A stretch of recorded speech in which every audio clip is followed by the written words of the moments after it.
எடப்பாடி பழனிசாமி தன்னுடைய தோல்வியை ஒப்பிக்கொண்டு விட்டார் என்று நான் பார்க்கிறேன்.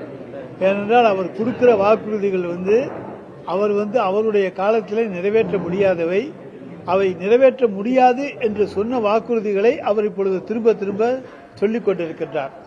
இன்றைக்கு மகளிருக்கு 2000 ரூபாய் சொல்லியிருக்கார். அன்றைக்கு மாண்புமிகு தமிழ்நாடு முதலமைச்சர் தலைவர் தளபதி அவர்கள் அன்றைக்கு 1000 ரூபாய் மகளிருக்கு உரிமை தொகை வழங்கப்படும் என்று சொன்ன நேரத்தில் என்ன சொன்னார்? மகளிருக்கு ஏமாற்ற பார்க்கிறார், சின்ன குழந்தைகளுக்கு மிட்டாய் கொடுத்து ஏமாற்றுவதை போல ஏமாற்ற பார்க்கிறார். ஒரு காலத்திலும் 1000 ரூபாய் கொடுக்க முடியாதுன்னு சொன்னவர் தான் எடப்பாடி பழனிசாமி.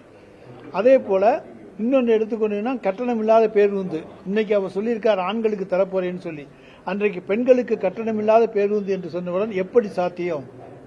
டயர் தேய்மானத்துக்கு என்ன பண்ணுவாங்க, சம்பளத்துக்கு என்ன பண்ணுவாங்க, டீசலுக்கு என்ன பண்ணுவாங்க, வண்டி ரிப்பேர் ஆனால் என்ன பண்ணுவாங்க, இப்படியெல்லாம் கேள்விகள் கேட்டு இது அரசையே முடக்க போய் செய்யக்கூடிய செயல். எனவே இதுவும் சாத்தியமில்லாது என்று சொன்னார். அப்படி எல்லாவற்றையும் அன்றைக்கு சாத்தியமில்லை என்று சொன்ன வாய்தான் இன்றைக்கு இதையெல்லாம் கொண்டு வரப்போகிறேன் என்று சொல்லுகிறது என்று சொன்னால் அவர் முழுக்க பொய் சொல்லுகிறார்.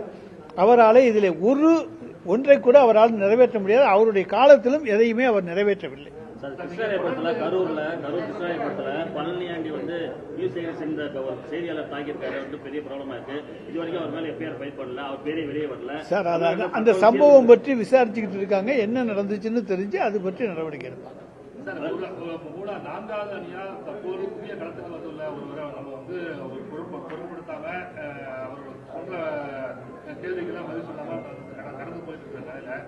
அவர் கடுமையான குற்றச்சாட்டை திமுக மேல தொடர்ந்து வச்சுக்கிட்டு இருக்காரு. திருக்குறளை சொல்லி முதல்வர் கடுமையான விமர்சனம் சொல்றாரு. அது திமுக சைடிலிருந்து எந்த விதமான ரியாக்ஷன்? அவர் திருக்குறளையும் மொழிபெயர்ப்பாரு, எதை வேணாலும் மொழிபெயர்ப்பாரு, என்ன வேணாலும் ஆட்டம் போடுவார், என்ன வேணாலும் பாட்டு பாடுவார், எல்லாம் நடிப்பார், எல்லாம் டான்ஸ் ஆடுவார், எல்லாம் பண்ணுவார். ஆனால் மக்கள்கிட்ட ஓட்டு வாங்க முடியாது.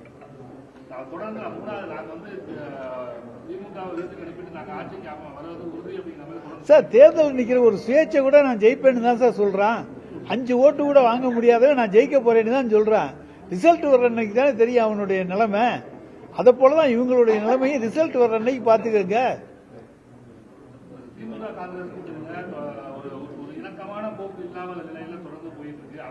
அதாவது பத்திரிகையாளர்கள் தான் இணக்கமில்லாத போக்குன்னு சொல்லிட்டு இருக்கீங்களே தவிர நாங்கள் குழு அமைத்து விடுவோம், உடனே பேச்சுவார்த்தை நடக்கும் என்று எங்களுடைய முதலமைச்சர் சொல்லியிருக்கிறார்.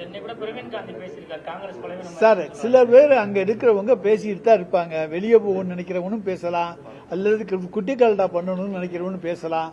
ஆனால் எங்களுடைய கூட்டணியில் இருந்து நாங்கள் யாரையும் விடுவதாக இல்லை, யாரும் போக மாட்டாங்க.